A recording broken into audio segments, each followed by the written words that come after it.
channel of Adamas International School and Adamas World School. So let's go ahead with today's session. I believe some of the parents have already are having their cup of tea, the evening tea. So let me introduce myself here. I am Ognai. I will be the moderator of today's webinar, which we have organized and bring forward with you with Manipal Hospitals, Salt Lake. Now, we all know that Mother's Day have passed.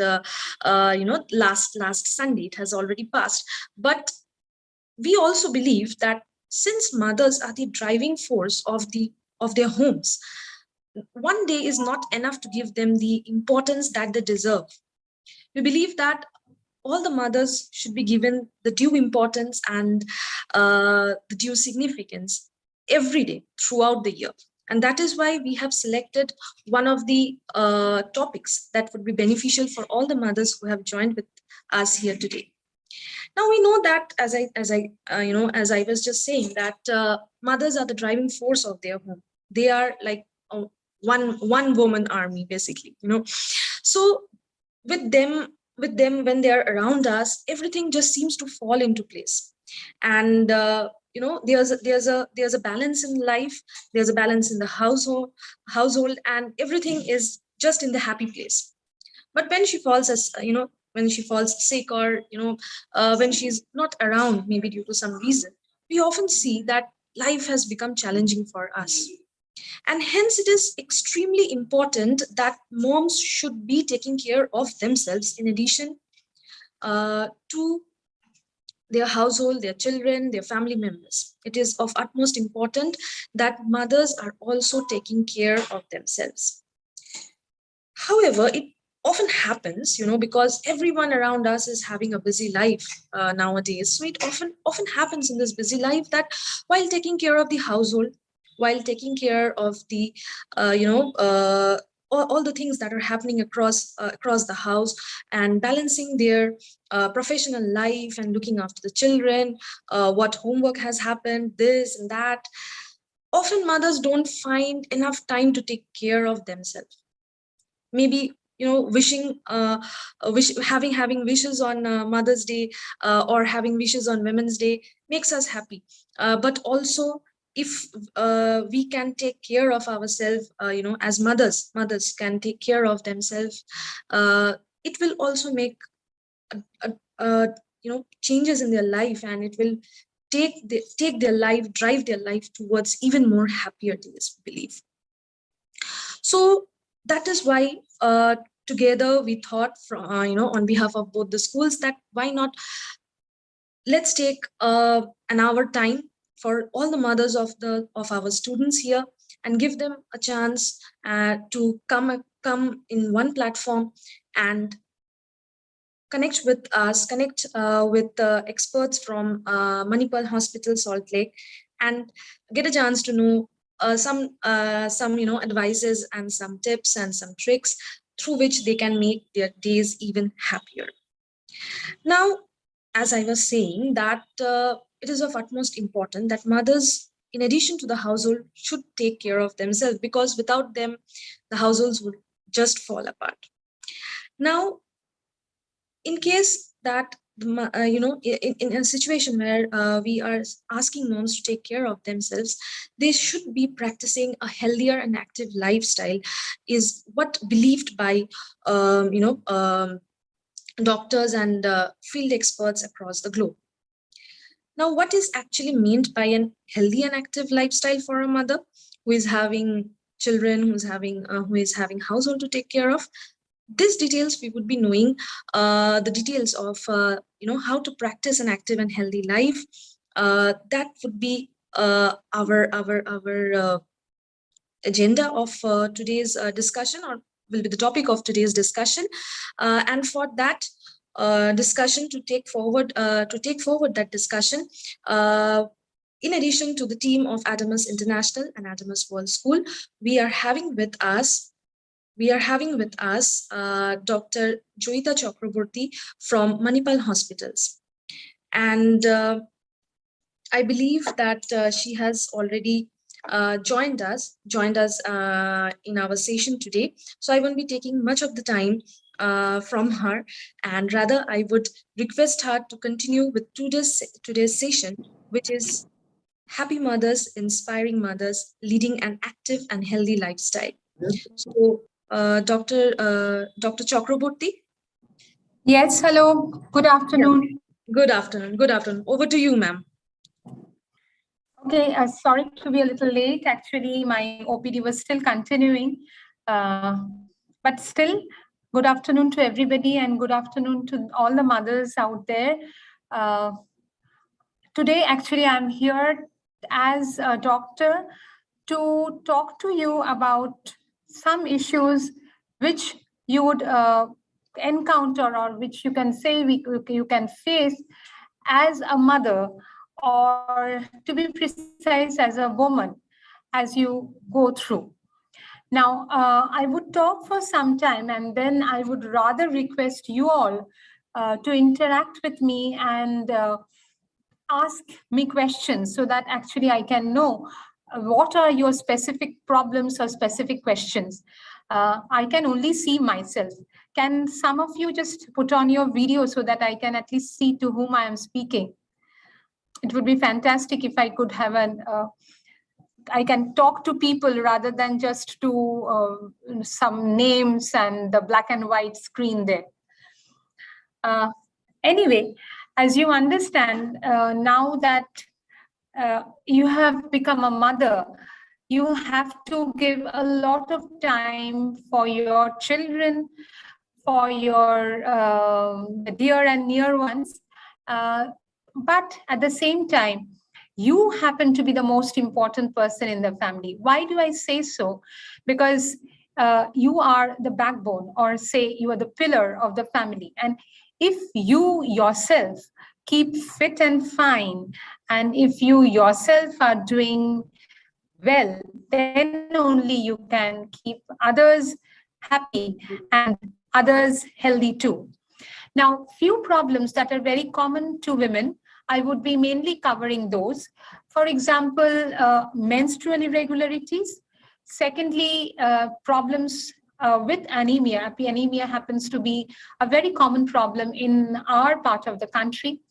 And certain other problems like weakness in general, and these. So basically, let's start with menstrual irregularities. Now, often what happens is immediately after a delivery, you can have a little menstrual irregularities, and the young mothers who are yet lactating, they might find that their periods are not quite regular. This is due to the fact that they are lactating, and it is common that she might have no periods as long as the time she is breastfeeding. Now, after that, maybe say as your child grows up and as your child weans off, that is the time you should be having your periods normal. Now, what do I mean by having a normal periods? Normal periods means your cycles should be around, say, 28 to 35 days. Usually it can be 21 to 35 days also. Am I audible? Hello? Yes, ma'am. Yes, ma'am. You're audible. Yeah. So basically, if you are having a cycle which is less than 21 days, or maybe say more than 45 days, then that is abnormal. And that is when you should contact your doctor. Now, one of the common things that you might be hearing nowadays is something called polycystic ovary. Now, let me be very clear to you, polycystic ovary and having a cyst in the ovary, they are not the same things. Polycystic ovary is just a hormonal condition where there may be irregularities of the periods. Along with that, you might gain weight, and basically you might also have certain other problems like blackening of the skin, or maybe particularly of the neck and of the armpits, and the whole thing together is called the polycystic ovarian disease. Now, if you have this, one of the treatment is, of course, a lifestyle modification. That is, you should give a check on your weight so that you do not gain weight, and you should avoid junk food. You should be taking exercises quite regularly, and with that, you must be having treatment for that. By treatment, the most common treatment that we give to treat polycystic ovaries is actually a hormonal preparation, which are the oral contraceptive pills. Now, since I'm talking here about contraceptive pills, let me talk about contraception a little.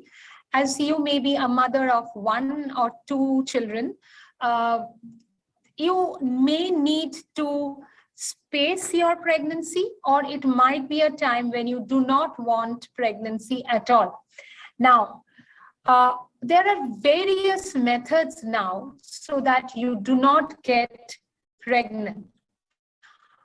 Why we want to avoid unwanted pregnancy is that whenever you get pregnant in an unwanted way, either you go for, or you may choose to keep a pregnancy when you are actually physically and mentally not prepared.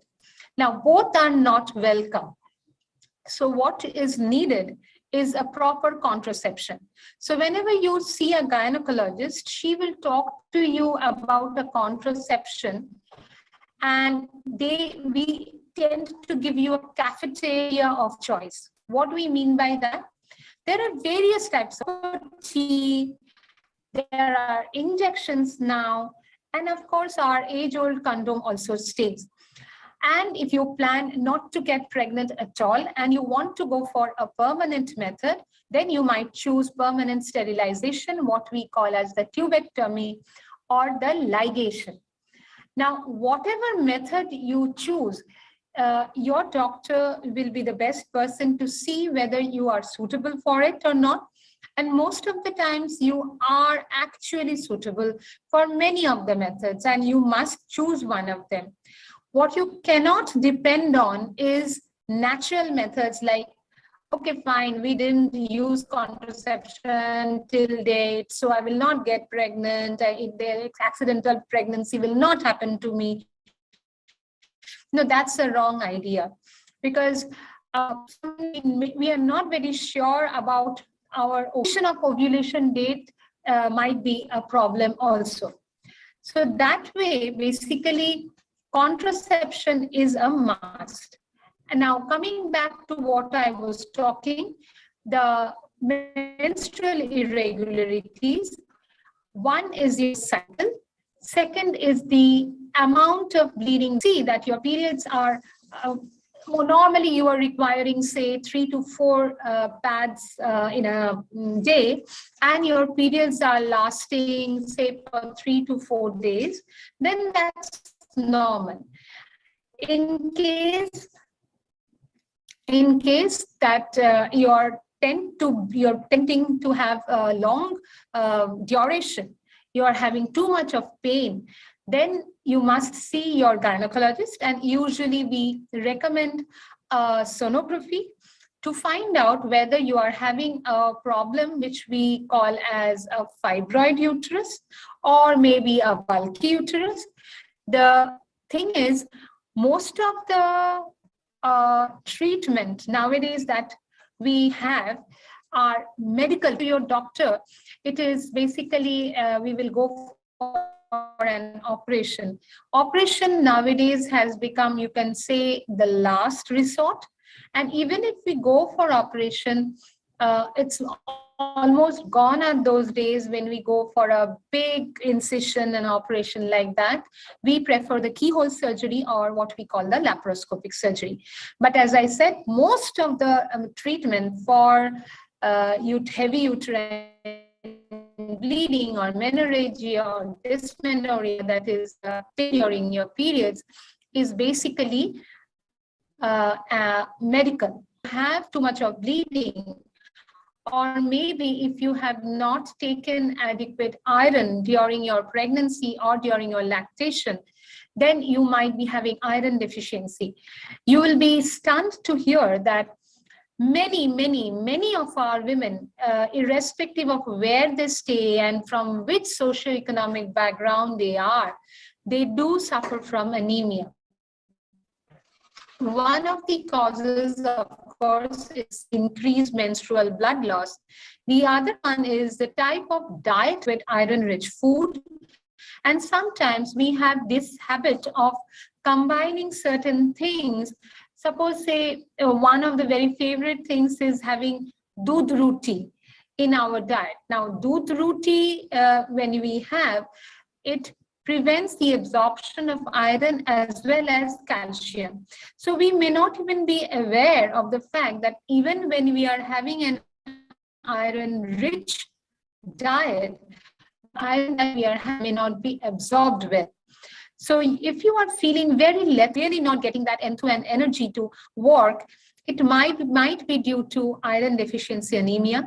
And another important cause where you can have anemia, you might have lethargy, is if you are having an altered thyroid function. So if you have willingness to work, then you must get your hemoglobin and thyroid level checked. Another very important issue that I want to cover here for the wellness of mothers is, rather to be precise, women, is the cervical cancer. Now, in our country, cervical cancer happens to be the second commonest due to cancer, the first common cause being breast cancer. Now, cervical cancer is actually caused by a virus called HPV, human papilloma virus. Just the way that you are taking vaccines, or maybe you have already taken vaccine for corona, there is a vaccine against human papilloma virus. Now, this vaccine that is commonly available, it covers 4 types of strains of HPV, and it is called quadrivalent vaccine, and it's called the nonavalent vaccine, which covers 9 strains of cervical cancer virus. Okay, so you must get yourself vaccinated. Any girl or any woman between the age of 15 to 45 must get vaccinated against cervical cancer. And if you are within 26, you are a person who can get vaccinated with the nonavalent vaccine. So this is one way. And the other way where you can actually prevent cancer is to get yourself screened. What is screening? Screening means we have a look at your cervix, which is the lower part of the uterus, and we take a small smear from that. By smear, I mean we put in a small stick. It's not painful at all. And we just scrape out a little portion from there. It does not need any anesthesia. You just come to the OPD and we do it. And we see whether there are any cells which may be precancerous or cancerous or not. Now, pap smear and vaccine put together can be 100% protective against cervical cancer. So it is not only getting yourself vaccinated, you must be aware that your girl child and even the boy children, now they are also getting vaccinated with the Nona vaccines. The Nona vaccine, the nonavalent vaccine that has come up, Gardasil 9, that can even be given to the boys. So you might be wondering why to the boys? Because as I said, this is against the cervical cancer. They don't have a cervix, so why to the boys? Now, HPV infection not only causes cervical cancer, it can also cause cancer of the penis and also cause some viral disease, which is called wart, genital wart, where you get a small nodule-like thing in the cervix, in the vagina, or even in the penis. Now, if you are protecting your boys against with the HPV vaccine, he will be protected against warts and penile cancer. And since this HPV is actually transmitted sexually. So if we vaccinate our boys, so it will not be transmitted from a boy to a girl also. So this is a new vaccine which you should know and which you must be aware that you must take it, and you should be giving it to your child, your girl child, when she is after the age of 15.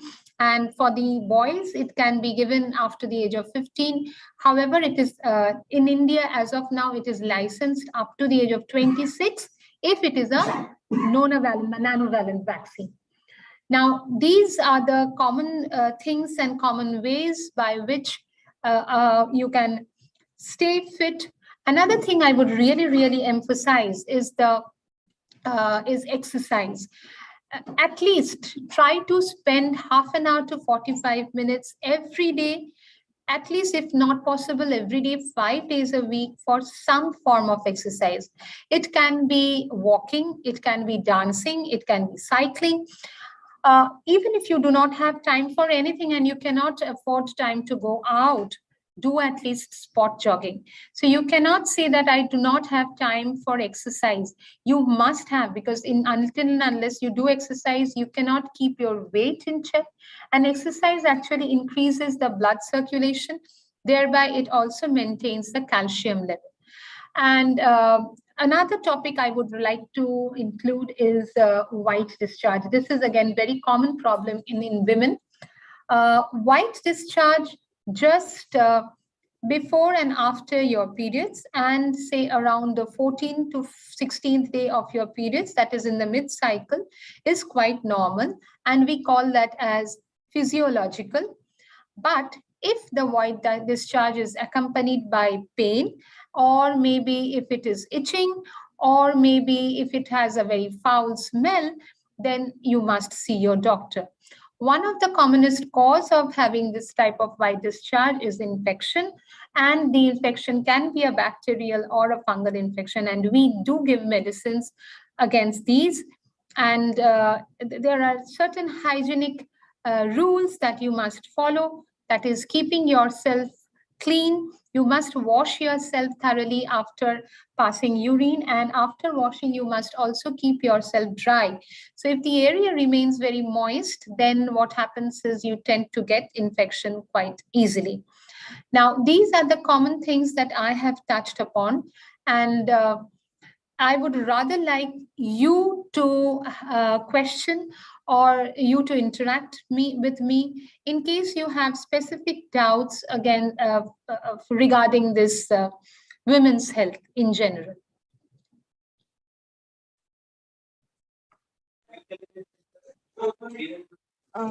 I think some of the parents would be asking some questions over here, and Yes, some of the common points that you have touched, that they are like really basic for every woman, not only mothers but every woman, but often we overlook them, and we do not actually take care of ourselves in the right way. So I think it will act as a reminder for all the mothers who are present here today. And some of the parents have put up a question here in the chat box to us. Let me just open. My chat box doesn't show any question. Anyway, they have sent it to the school chat box actually. Okay. You can ask these questions. Yeah, sure. I'm just I'll just repeating the question. Just a moment.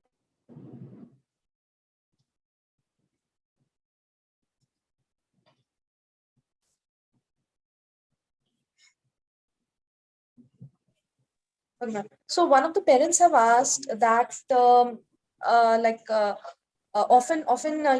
in case of a busy life, she often skips breakfast, or she's just munching something that is handy. So how important is like having breakfast, and like what is the proper breakfast that one should be having, because her focus is majorly on what a kid would be eating. So how can how one can take care of oneself, and how important is having the breakfast for a mother?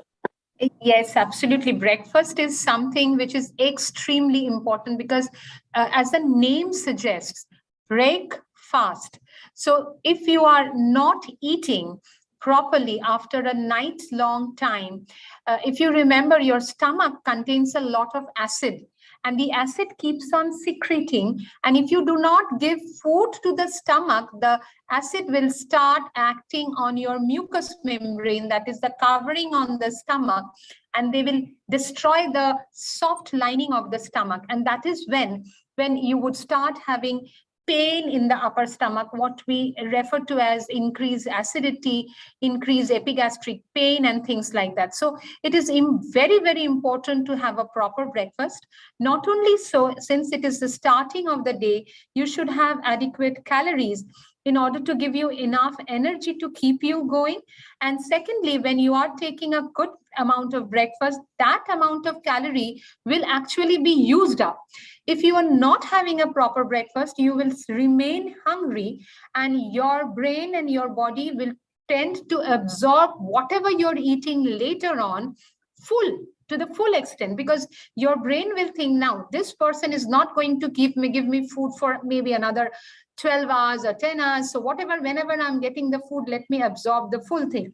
So in doing that, what you end doing is gaining weight. So you must have a proper breakfast. And as the day goes on, your meals should become lighter.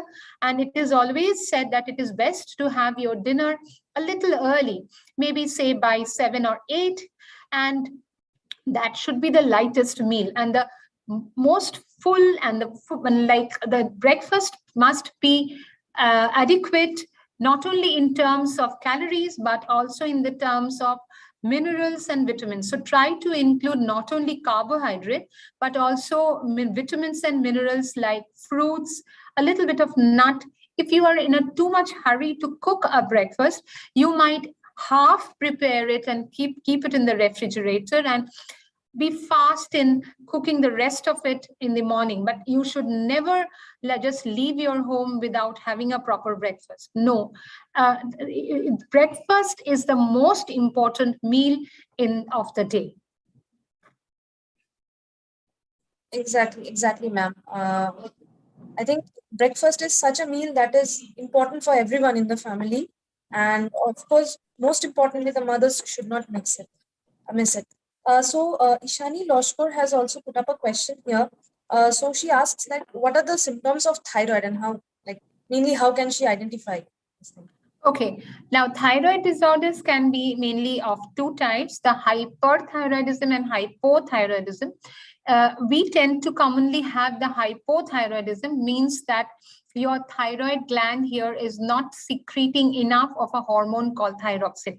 Now, when that happens, you firstly tend to feel very lethargic and lack of energy to do any work. There is a lot of hair loss. The skin becomes dry, and you tend to put on weight. If you have these symptoms, you must get your thyroid checked. And when you're having hyperthyroidism, it's the other way around. Hair loss can be there in hyperthyroidism as well, but then you tend to become you tend to lose weight a lot. And sometimes it might be associated with big bulging eyes. There might be at times the thyroid gland swelling, and you might have something, tremor, fine tremor. When you extend your hand like this, it might have a little tremor or tremble a little. So these are the symptoms and signs of thyroid disorders. If you have these, then you must see a doctor and get your thyroid levels checked. I can see another question. Somebody has asked about mood swings. Is there a question on mood swings, right? Yes, there's a question on mood swing. What I presume a young mother or young ladies who are not yet nearby menopause. So I am answering mood swings in relation to the premenstrual syndrome. Sometimes what happens is, just before menstruation, your body has a very high level of progesterone. And as you have that, you tend to have a little bit of body swelling, little bit of pain in the breast, your breasts seem a little enlarged. Together with that, you might have quite like the mood swings, as you were saying. Means you can be a little irritable, and you don't really feel like working, and most importantly, you will always feel a little irritable is perhaps just the right word. Now, sometimes these may be quite physiological, and a little bit counseling helps. But if these become very severe, so much so that it's like having a normal day-to-day activity is becoming a problem, and your mood swings are creating problems for you, you are having depressions as well, then you must see a doctor. We usually give, again, this has a treatment with pills also, and there are certain vitamin B complex which reduces it. And if that is very severe, then we do refer them to psychiatrists to have a counseling session. If required, then medicine as well. But as you can understand, those are very rare cases. Mostly just before periods, what we have is the premenstrual mood swings, mostly the irritability, and those work well with the medicines that we give. So I think there's another question, ma'am, that has come up. It's about okay. So Shivai's mom is asking about what should we do after having a cyst problem? Now, cyst problem, to be precise, means a lot of things. Now, what do you actually mean by cyst problem? As one, I have said, polycystic ovary is not the same as an ovarian cyst. It is like Goria and Goriahat. There is a similarity in the word of Goria, but nothing similar as such. So basically, polycystic ovary, if you're talking about, it's a hormonal disorder and you have to take medicines. And polycystic ovary is like a disorder like hypertension and diabetes, which might need a lifelong treatment. By lifelong, I do not really mean for the whole life. I mean for a long period. And we tend to keep it checked, your hormonal problems checked with the medicines. And as soon as you become quite normal, we tend to put off the medicine. Now, if you are talking about real ovarian cyst as such and not polycystic ovary, ovarian cyst means suppose you have your ovary like this, something has grown on top of it. That is what we call ovarian cyst. Ovarian cysts are best diagnosed with an ultrasonography. And if the cyst is very big enough, and if it is an operation which is required, we usually go for a laparoscopic operation, that is the keyhole surgery. And many of the cysts do not recur, except a cyst called the endometriotic cyst, which occurs when there is accumulation of menstrual blood. This, of course, has a tendency to recur. Since they have a recurrence after the surgery also, we give medicines so that they don't recur. And I think it's a common problem, growing problem among women nowadays. So having a clear conception and word from the expert also helps us to understand and how to control it or keep it under check. So Shoma Chakraborty here has asked about vaginal secretion. So she asks what to do if even after taking proper medication, the problem still continues. And like she has taken, she also mentions that she has taken consultation from doctor, but the problem has continued. So what to do about this? Okay, so what I understand reading your problem is you are having a fungal infection which is quite resistant. Okay, now resistant fungal infection means that there either there is resistance or there is recurrence, means your fungal infection is coming back and back every time. There are few things. Number one is the hygiene that I talked about. There are certain hygienic things, keeping yourself clean, like particularly say before and after having intercourse, you must wash yourself thoroughly. You must keep yourself dry.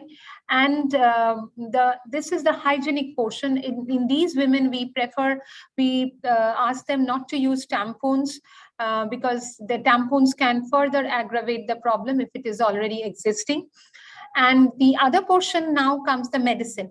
One of the common causes for recurrence for fungal infection is diabetes. You must be very sure, and you must get your blood checked to see whether you are having fasting and PP blood sugar and HbA1c to rule out diabetes. And it must be treated, means both the partners must be treated. Your husband should be given the medicine as well, because these fungal infections and recurrent and resistant fungal infections often subsides when we do treat the partner as well, because the infection often stays with the partner. And if we are treating only the woman, the infection comes back from the partner to the woman again and again.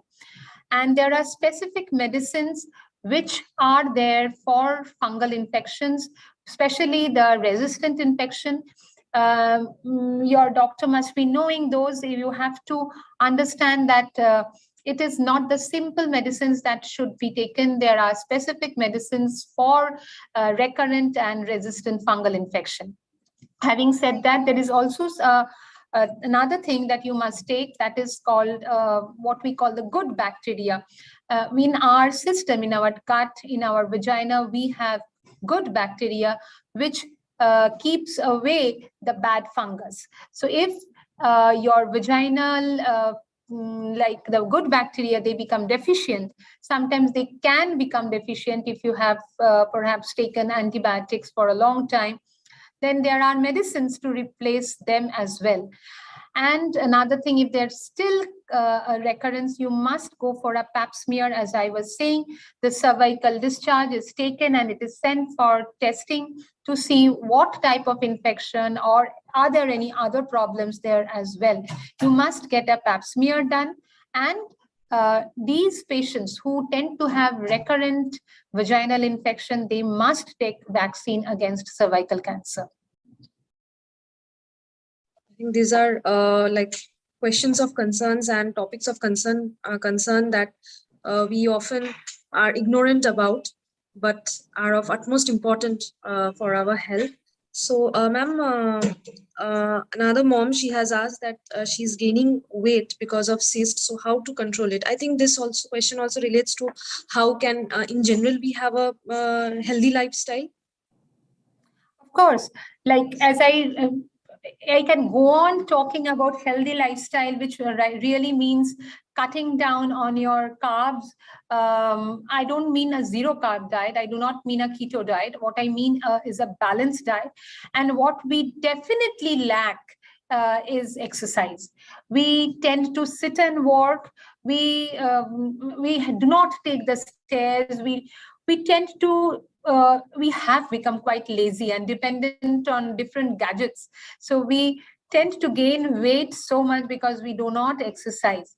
And as I said, polycystic ovary is a condition, is a hormonal condition where you tend to gain weight. And if you are having if you are an obese person, then your polycystic ovary gets worsened. So it's like which came first, the hen or the egg?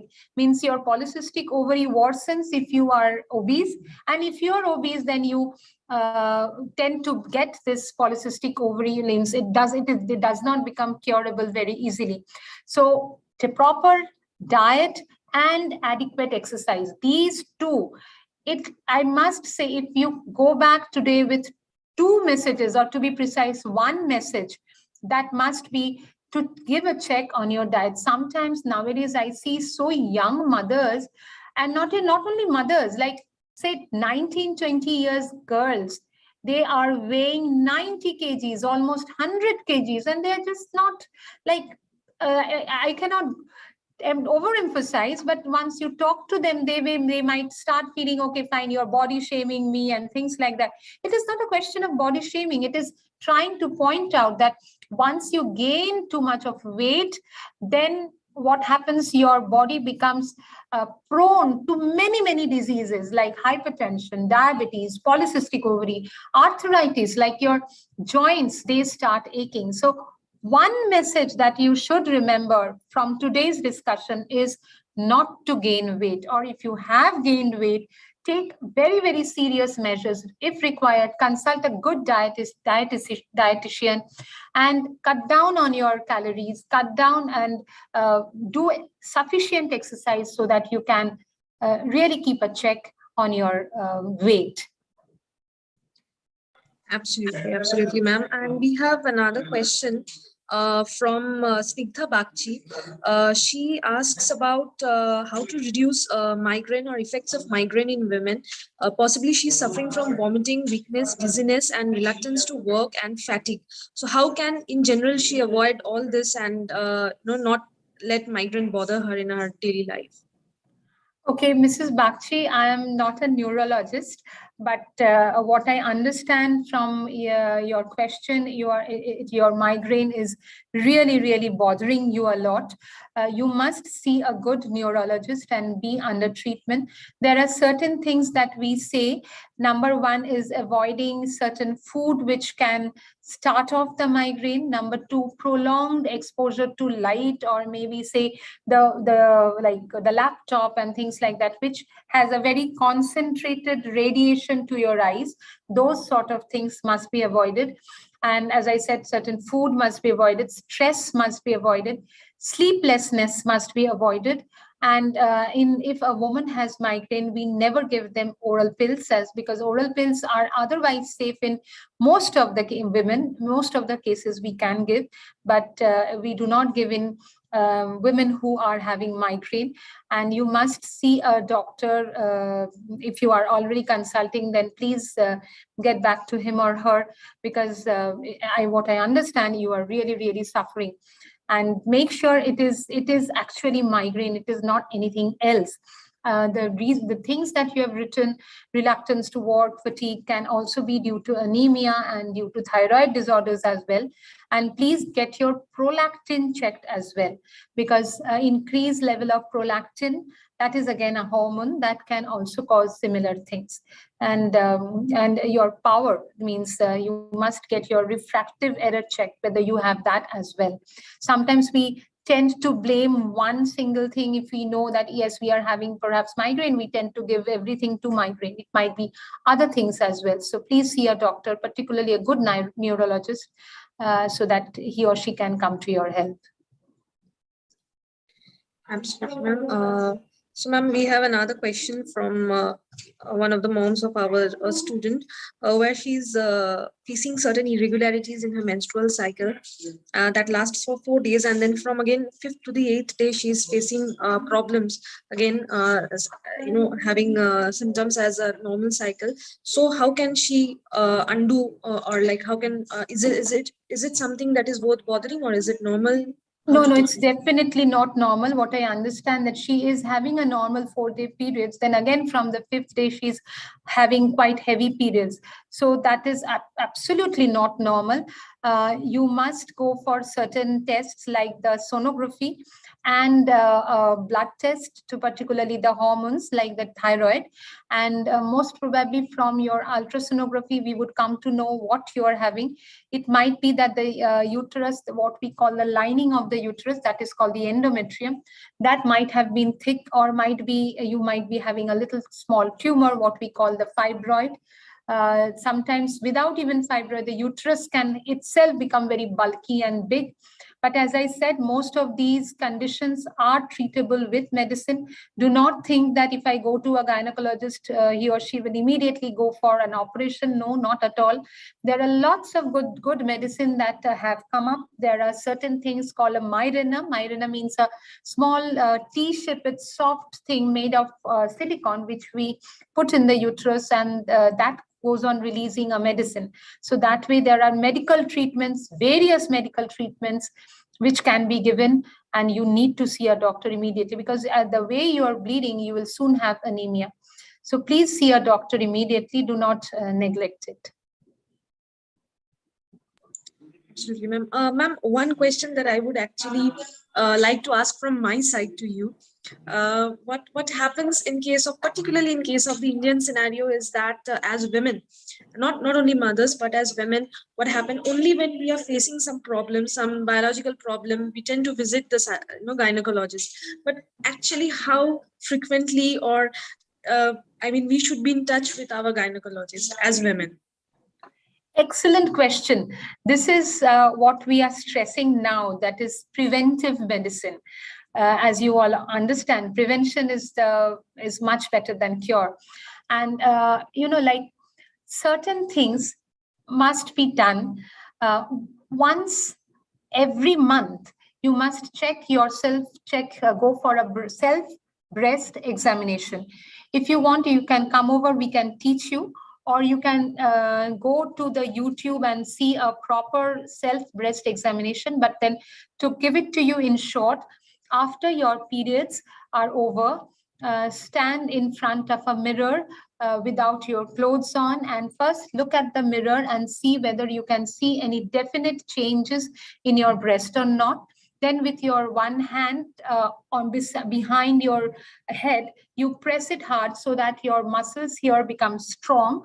And with the palm of the other hand, you must palpate with the right hand, you must palpate your left breast, and with your left hand, you must palpate your right breast, and try to see whether you can feel any lump or nodule or anything.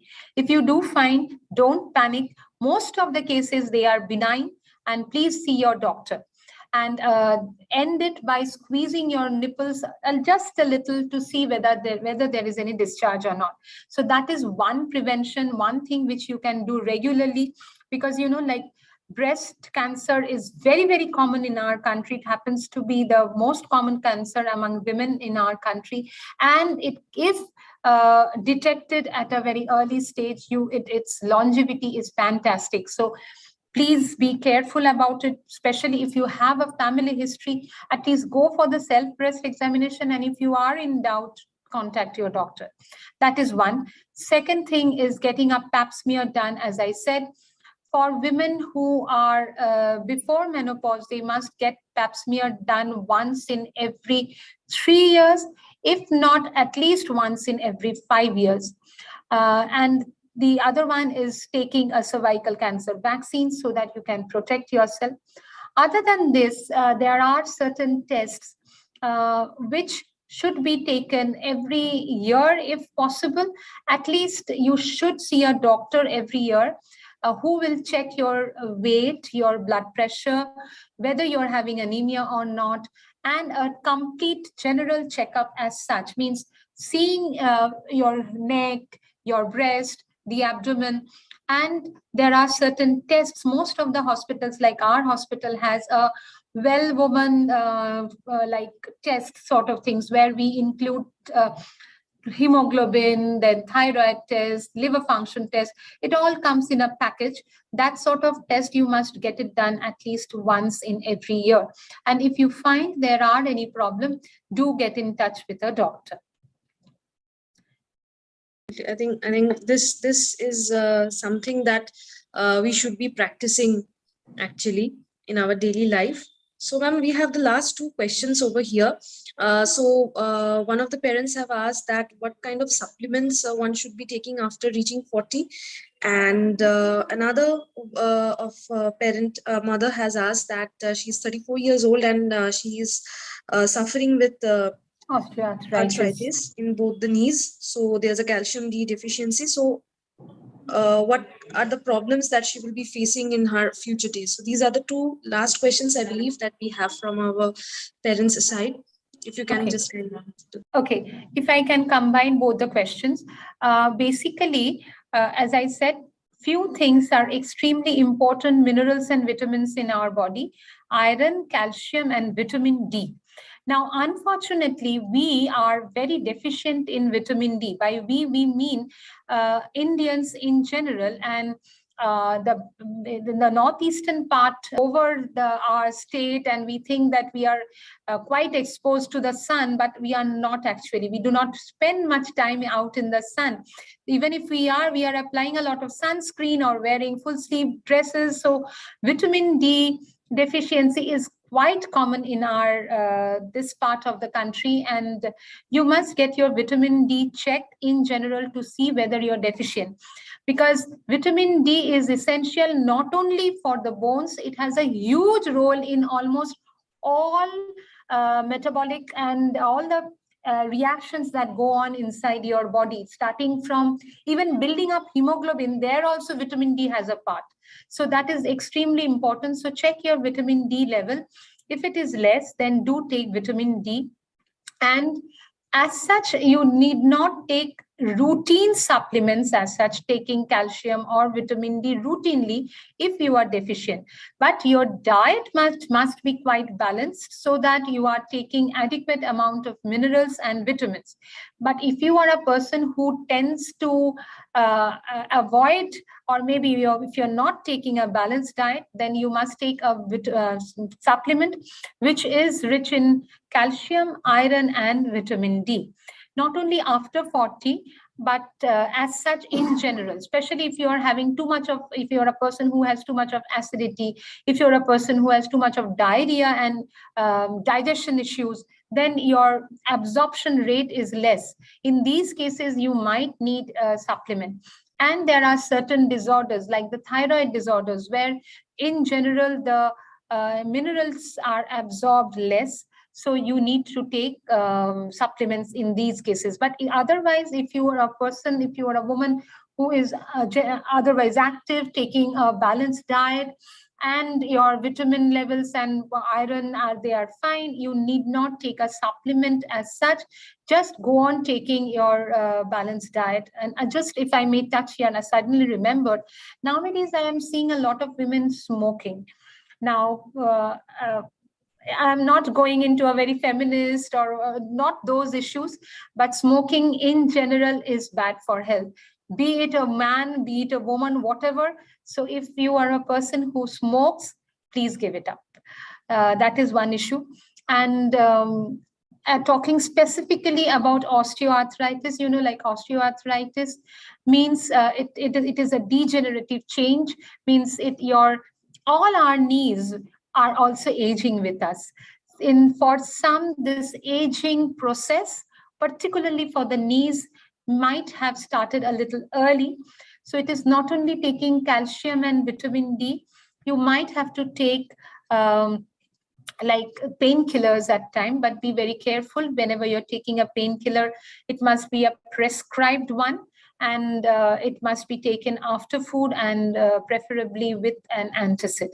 Now, in future days, so that you do keep healthy, consult your doctor so that he or she teaches you certain exercises so that your knees are mobile, means it does not become very stiff. And if you are on the obese side, please do lose weight so that your knees do not start crying off and telling that I'm trying to bear a lot of weight, because that would actually enhance the degenerative changes. So best way is to lead a balanced life in general. Exercise, balanced food, not too much of partying and smoking, of course, no. And be a disciplined person. As such, there is the best way to live a healthy life is perhaps to be disciplined. Actually, at a very young stage, my father taught me what is the meaning of discipline. It means sacrificing small things to gain bigger things in life. So if you really want to remain healthy, happy, and avoid doctors as such, then the best way would be having a little discipline in your life. Thank you so much, Dr. Chakraborty, for sharing all these insights. And thank you for connecting with the moms from Adamus International and Adamus World School on behalf of Manipal Hospital.